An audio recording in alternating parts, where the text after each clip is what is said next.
నాకు నేనుగా ఆలోచనతోటి మాట్లాడుకున్న మాటలు ఇవి. పెళ్ళి కాకముందు ఆలోచన ఉండదు, పెళ్ళి తర్వాత వచ్చిన ఆలోచన. పెళ్ళి చూపుల్లో కాలు కింద పెట్టకుండా చూసుకుంటామంటే మురిసిపోతాం. పెళ్ళి తర్వాత కట్నం సరిపోలేదని హింసిస్తుంటే నలిగిపోతాం. కట్టుకున్నవాడు కామంతో కొంగులాగుతుంటే తప్ప కట్టుకున్న దాని మనసు అర్థం చేసుకోలేకపోతాడు. పెళ్ళికి ముందు మంచి సంబంధం అని చెప్పి అమ్మా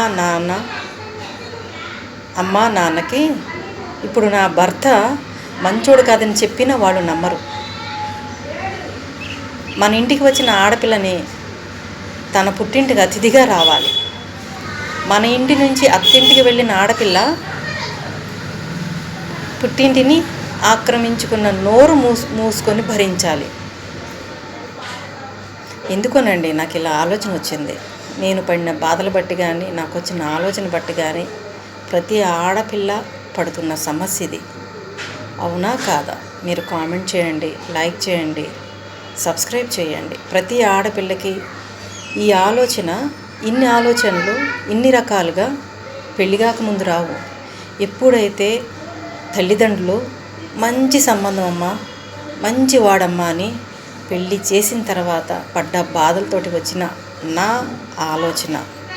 అవునా కాదా? కామెంట్ చేయండి.